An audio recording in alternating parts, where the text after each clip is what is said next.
our future, and we demand that this world is taken in a humane direction. As a student, I think we have every right to protest. I mean, we're part of this world too, and we're affected by the decisions that are made by our leaders. It's really important that youth of today's opinion is heard.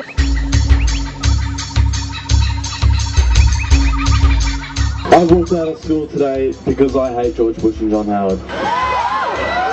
I hate their policies in Iraq. I hate the fact that so many people are being slaughtered in Iraq and in Afghanistan. We're out here protesting because it's something that we believe in. But John Howard is a complete douchebag. John Howard is proud to say that Australia is a coal superpower, but it is the coal industry that we have to stop. And Australia is the leading carbon polluter per person in the world. Climate change shouldn't be solved with nuclear power.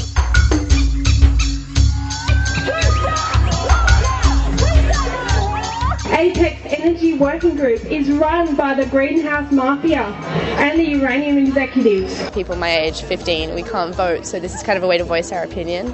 And marching in this protest is the only way we can get through it.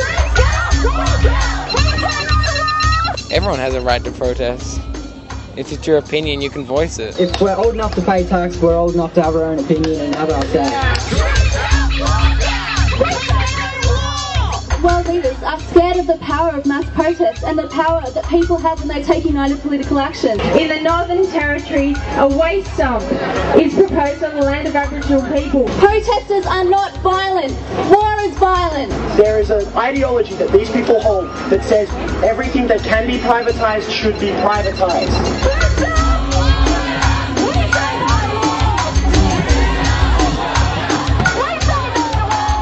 Disgusting that John Howard, our Prime Minister, expects us to welcome a murderer into our country. It's a war criminal. The military is spending $48 million a day in Australia. I was force-fed this propaganda that I was invading a backwards nation, that these people were heathens. When I got to Iraq, I found out that was not the case at all. We are protesting against the kind of violence, the state-led violence that has led to the slaughter of 650,000 Iraqi civilians. And as long as we are there, we'll be fueling the flames of insurgency. It's a classic tactic a superpower needs an enemy to rally its people, nationalism, classic patriotism. Troops out! Howard out! George Bush! Out, out, out! You can be in school and you can learn history, you can be here and be part of history. Next attack is coming. I heard it on TV. We can talk about rights until the cows come home, but it's when we try to exercise these rights that we find out that they are not rights at all. That they are rhetoric, platitude put out there by the government to make people think that they are free. It's a democratic right to speak your mind and don't let them take that off you! How do we have a democracy without freedom of speech? How do we have a democracy without dialogue? These are the principles of democracy. I want to see an Australia where activism is not seen as some rack-bag element that should be discouraged, but as something that parents hope their children will want to get involved in. That's my son here, and I'm here also to show my approval for his protests. I think this is fantastic. I think this turnout's fantastic, and I'm reminded that 10 years ago I stood in pretty much the same position that you guys are standing in here today. I organised my first demonstration at my high school, but the thing that's different this time around is the extent of pressure that's on you guys not to turn out. We will not be intimidated by the police, we will not be intimidated by the media, and we will not be intimidated by the education department. We say troops over Iraq! Stop the occupation of Afghanistan! We say real climate action now! And we want our civil liberties back! We will defend them! The next attack is coming. I heard an Afghan child say. Police were turning people back at the gates. Some schools were locking their gates. But still we had hundreds of students walk out and thousands around the country. And when I grow up, I will get them back. So I say, beware me. Here comes the next attack. From a very young age, I've always had a keen interest in promoting social justice. And so for me, it's a natural progression to want to be involved in political movements and social movements. Having spent my formative years, I guess, under John Howard has had a very radicalising effect on me. The next attack is coming. We've just been kicked out of our own city so that Johnny can show Georgie his town.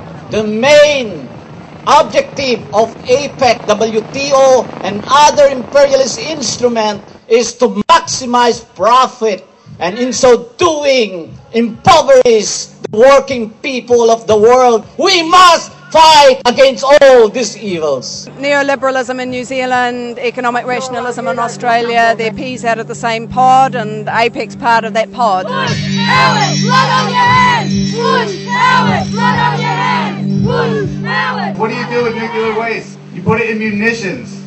And these are the things that I carried on my truck, depleted uranium, and this is what we used against the people of Iraq. So why are we using this? Because it's a way to get rid of our nuclear waste and dump it on the people of Iraq. When people talk about protest organisations, they talk about us as if we're some kind of fringe element, that we're people on the margins who don't represent anything more than our own personal interests. But in reality, if you look around the world, the people who are organising here in Australia stand with people who are organising in the United States of America, that are standing with workers and peasants and students and other activists in every part of Southeast Asia and all around the globe. George Bush has committed war crimes. They have killed innocent civilians by the tens or hundreds of thousands. This war is not winnable. This is a crime, and you cannot win a crime. It is our presence that's fueling the violence.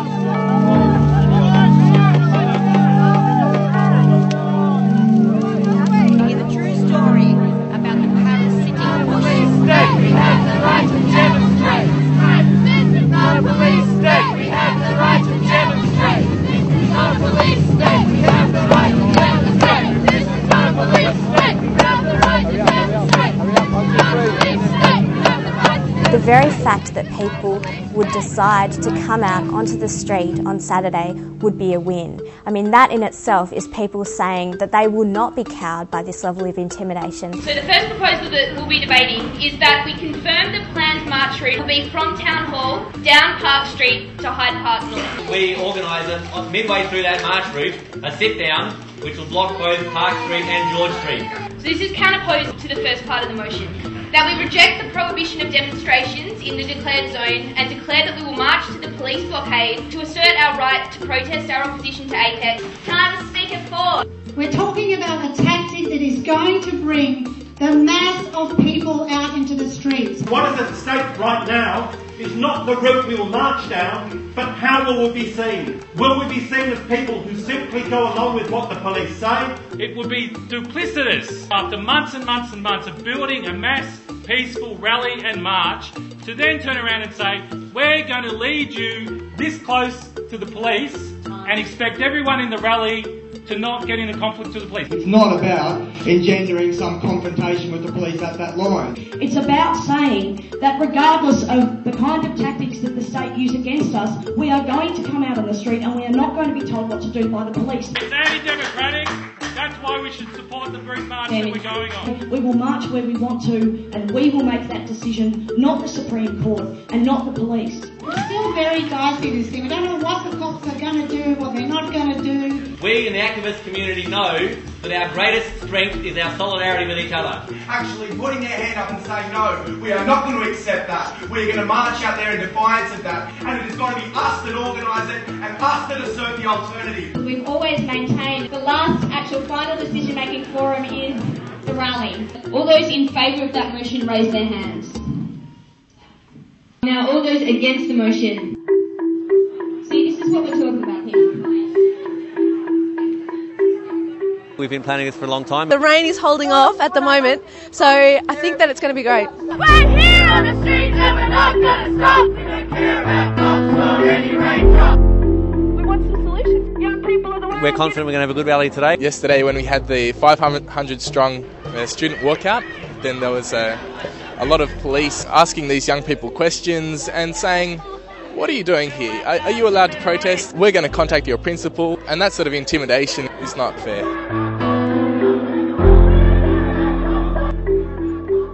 They made us take our banner poles off. They didn't really have any jurisdiction to do that. We weren't in the declared or restricted zone. It was like pretty pointless. I mean, we weren't really going to do anything with the poles. So, yeah, it was just kind of mean, really. They're just doing it, as a power stunt.